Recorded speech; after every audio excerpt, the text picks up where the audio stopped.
let's go. And it looked like they literally came out of the huddle and they were just physical and they were pushing. And what are those huddles like late in games for veteran teams who trail and should be winning but aren't? Yeah, I remember those. I remember those very vividly. Usually it'd be either T. Lue or LeBron come in and slap the towel down and say, yo, let's stop playing around. Let's handle business, man. Like, this team is not trying to do what we're trying to do. We got bigger goals. This is just a little minor roadblock, so let's handle business. So that's exactly what the Clippers did. You saw the switch just turn on when with Kawhi with the mid-range pull-up, him coming off the pick and roll, hitting Montrezl Harrell down the lane, and just show you right there with Pat Bev getting the steal. Like, they just turned the switch on, and that's what championship-level teams do.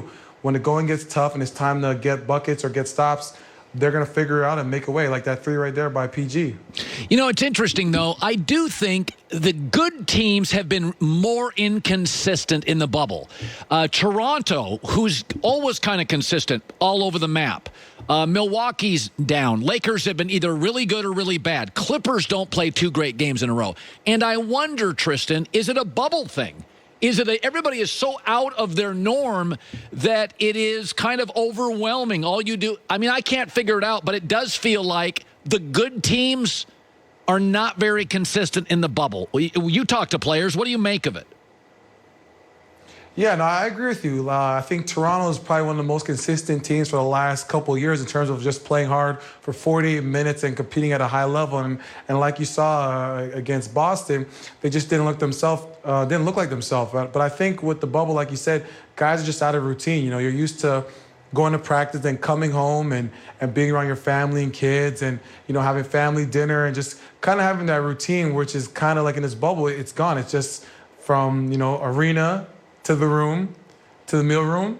It's like almost like an AAU dormitory feel like you're in college. So I guess you're right with that, but I think like at the end of the day, there's no excuses, right? You know, if your team is supposed to be you know, on the top in the league and trying to win a championship, you got to be ready to play. And if it's whether it's turn the switch on or get some extra rest or go fishing, whatever it is to get your mind, body right, you got to be ready to play. What's wrong with Westbrook? It feels psychological to me. I think, you know, it's like anything in life. If you struggled with something in life, and then all of a sudden a year later you're struggling with something that you've previously struggled with, it gets in your head. And I think the game's gotten into Russell's head right now. He can't even hit free throws. Have you ever experienced something like that? Have you ever, all of a sudden, you have a 4 or 5 game stretch, you're just not right mentally? What's wrong with him, and do you understand it?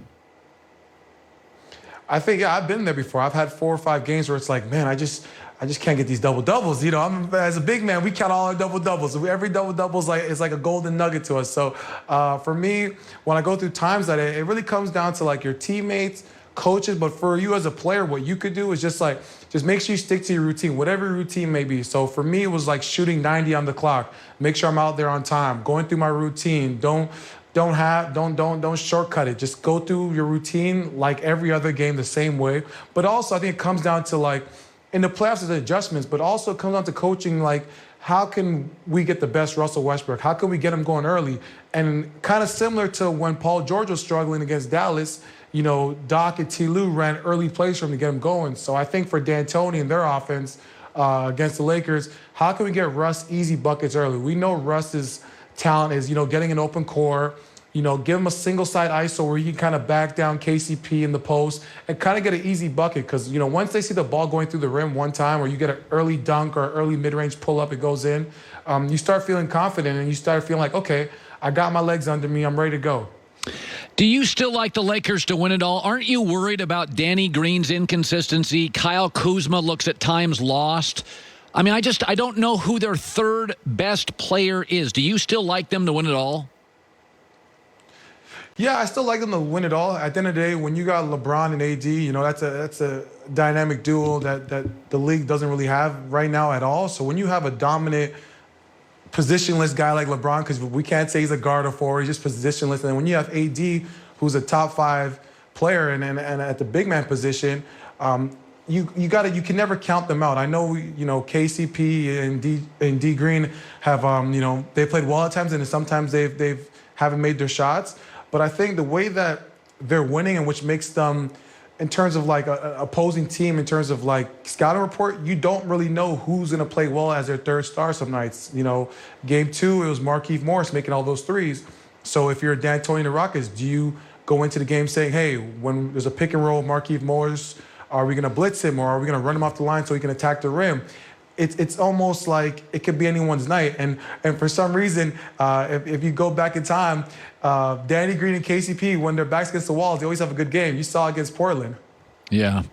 By the way, Jimmy Butler, a year ago, I didn't understand why he left Philadelphia. I thought he maybe was a bad teammate. I thought he was hard to get along with. I didn't know how coachable he was. Now it looks like he made all the right decisions. It's kind of a transformation. Are you surprised how he's transformed not only his game but his reputation?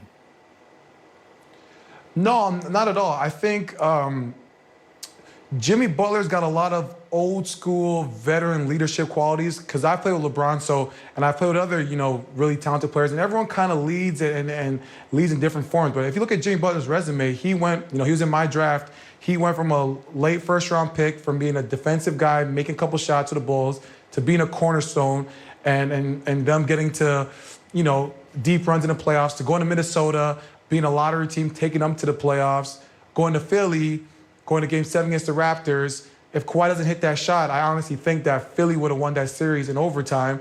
So, Jimmy Butler's got this, his heart and his grit and his tenacity. Sometimes it rubs guys the wrong way, which causes people to think, hey, he's a bad teammate, he's selfish. No, it's just that he loves to win more than anything else, and that's his main goal.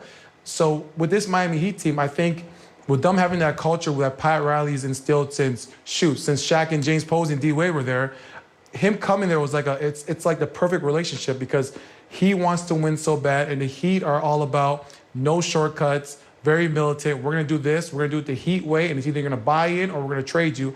And I think with them and Jimmy Butler, it was like the perfect match. So I think his heart and love for the game is trickled down to the Tyler Heroes, the Bam Adebayos. It's trickled down to all those guys where they're playing with this kind of like tenacity, this grit. We're hungry and we don't give a damn who's in front of us. We're gonna take our lunch meat. Yeah. So let's go back to LeBron. Lakers have been a little inconsistent. It's a veteran team, and LeBron mostly likes to play with veterans. That's always been his kind of thing. He doesn't have. I don't blame him. LeBron wants to win now. It's year 17. He didn't have any interest developing young players. Father time's undefeated. Yeah, and so I look at him and I look at this team and I think it's not a great free agent year. The cap's coming down. It's not a very good draft. And I look at this and I think this is kind of his guys. And I don't know if this old team is better next year. Could I make the argument? This is LeBron's team. This is the chance to do it. Giannis is now injured. The Celtics have had injuries. Golden State basically is resetting the franchise. Dame got hurt. Could I make the argument this is the last year potentially LeBron can win a title? I wouldn't say it's the last year LeBron can win a title. I think if you look at the front office and look how this team's constructed, and I know LeBron, he wants to win. Every year he plays, he wants to win a chip. I think this year is a great opportunity for them to win. So I think this year their mindset is kind of championship or bust. But I think, with this team, you're right. It's kind of made up how it's made. But he's got to, LeBron's always done better with less. And everyone's always said that. If you look at the Cavalier teams when he had Boobie Gibson and Mo Williams, he's always played better. Or even us, like when when Kyrie was down or K-Love was down, he's always brought the best out of players. So I definitely understand what you're saying. I think for this team, the key is, the Kuzma of the world, the Danny Greens, the KCP. Those guys are going to be so huge in terms of them getting to where they need to get to, because a lot of people probably still think, Clippers are a better team, but I'd have an argument to say I believe the Lakers are. Tristan Thompson, 9 years in the NBA, looked great as